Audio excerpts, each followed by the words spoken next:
Ayon sa isang insider ng network, kaya raw hindi pa kinukumpirma ng aktres na si Catherine Bernardo ang relasyon nila ni Lucena Mayor Mark Alcala ay dahil sa kanyang paparating na teleserye, kasama si James Reid. May pangamba umanong maapektuhan ang pagtanggap ng publiko sa proyekto kapag opisyal niyang inamin ang kanyang bagong relasyon. Kaya, mas pinili niyang manahimik tungkol sa usaping personal. Matagal nang hinihintay ng mga tagahanga ang pag-amin ng aktres tungkol sa kanyang bagong buhay pag-ibig. Noong nakaraang taon, nagsimulang umugong ang mga usap-usapang nag-ugnay sa aktres at sa alkalde dahil ilang beses silang nakitang magkasama sa mga malls, restaurant, airport, at kamakailan lamang ay sa isang weekend market. Gayunman, nananatiling tikom ang bibig ng aktres at wala ring pahayag mula sa kanyang management. Bagamat wala pang kumpirmasyon mula sa magkabilang panig, marami ang naniniwalang may namamagitan sa dalawa batay sa mga larawang lumalabas sa social media.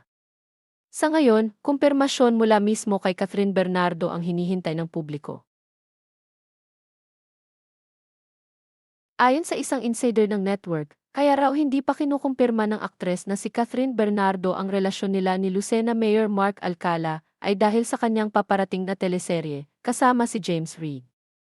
May pangamba umanong maapektuhan ang pagtanggap ng publiko sa proyekto kapag opisyal niyang inamin ang kanyang bagong relasyon.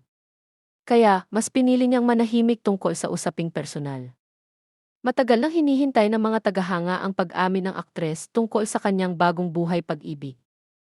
Noong nakaraang taon, nagsimulang umugong ang mga usap-usapang nag-ugnay sa aktres at sa alkalde dahil ilang beses silang nakitang magkasama sa mga malls, restaurant, airport, at kamakailan lamang ay sa isang weekend market.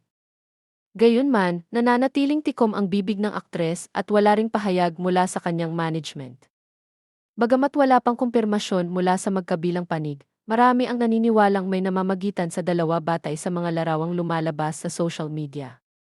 Sa ngayon, kumpirmasyon mula mismo kay Catherine Bernardo ang hinihintay ng publiko.